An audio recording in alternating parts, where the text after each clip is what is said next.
Awesome. Now, you're known as a great graffiti artist. Do you remember the first real graffiti that you draw when you were a kid in Bristol?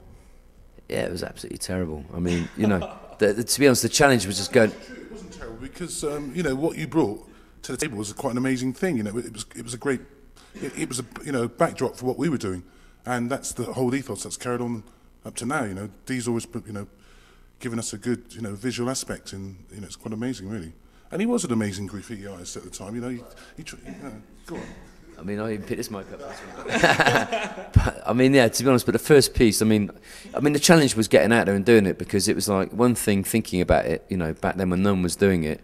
There's another thing doing it and thinking, right, I'm going to get up 4 in the morning, leave the house with a bag of spray paint and paint on the wall, which, in one part of me was thinking, what are you doing? And the other part was me thinking, well, yeah, this is a good laugh. And it was, that was the challenge. The fun was getting out there and doing it. And, I mean, since then, there's been a lot of amazing artists, particularly from Bristol, Banksy to sort of name but one genius out of the pack. But, I had a good time painting. I think there's a lot of amazing artists. Also, I've noticed a lot of amazing street art in Mexico, and in Guadalajara and in Mexico City. I've seen some really, really amazing art on the streets and on canvas. And it's just obviously an art form which is very, very sort of strong here, which I found really, really intriguing.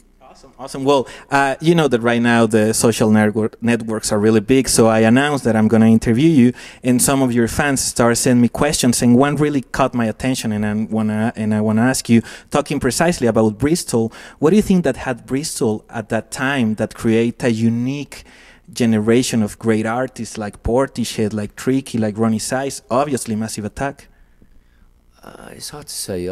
We always point back to an era when, in the late 70s, early 80s, there was this very fertile melting pot of music going back from the Bristol's very strong reggae history into the new sort of like electronic music and the ska, and then there was the kind of like the new wave thing that was very big in Bristol. The amalgamation of all of these styles and things meant that to find this alternative music you could only go to a few clubs. It wasn't very mainstream, and so people found themselves in these places where they'd meet and they were informed by this music.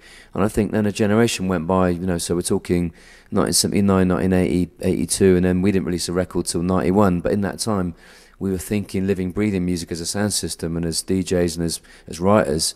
And I think the same goes for the other artists that you've mentioned. And by the time our records came out, it was the net result of this whole period in Bristol where we were surrounded by very interesting and innovative music. And I think hip-hop particularly changed that. Hip-hop was a brand new art form. It brought the recording industry into the bedroom as much as punk brought garage music out of the stage and back into the street. And it was very important for people to be able to engage with it, way before the internet, which now means you can make music a lot easier, a lot more. You can make music more directly and communicate it. Then it was something new, and I think that informed all of us in Bristol. And Bristol being a satellite town, which isn't in London, it retains a sense of independence and a sense of its own identity. So that was something I think was very apparent in the music, that it didn't sound like it anywhere else in the UK. Of course.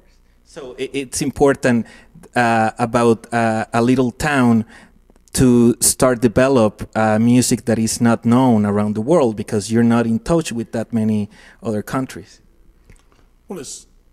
Well, when we say not in touch with other countries, we were kind of quite aware of what was going on, because we were going to Japan in our early days as a sound system in '86. So we were getting informed in that respect. So it's always been a creative process for us. The last question, I really admire what you do with Gomorrah. That song, it's amazing. How was the experience working with this great film? That was to be honest, a big stroke of luck. A friend of mine who's from Naples is a friend of ours that we've known for a good 15 years now. He's a football fan. He took us to the San Paolo Stadium to watch Napoli play, and my father's from Naples, so there was a connection there. So when the director was working in Naples making the film, they got in touch, and he got in touch with us, and I got the opportunity to work on the project. And ironically, after working on lots of films in the last sort of 10 years, really, it was probably the best, without a doubt, the best film I've worked on. And in the end, the director and myself and everyone else involved agreed that there probably should be no music in the film. No, but it's an amazing song. Exactly. So we did some music in the end, but I suppose the great irony is that the film was all. I remember when I first saw the film, I thought this film doesn't need music because it's such an experience as a film. You're drawn into this world, and you don't need to be told by the music what to feel, you know. And so I was like, man, you know, let's just do something at the end, because it's just then you've had the experience of the film, and then you have a slight release with the music, you know, because you need a little bit of a break because the film's heavy, you know. Well, thank you very much. It's a really an honor to talk with you. Congratulations, Heligoland. It's an amazing album, and I really admire that you get interesting not just with music but in art in general. So it's an amazing time having you here. Thank you very much for this interview. It's a pleasure, man. Thank you. Ya lo vieron, gran banda, Massive Attack. Vamos a continuar con más. Esto ya se acabó. Esto fue Soundcheck. Hay que le decirle chao.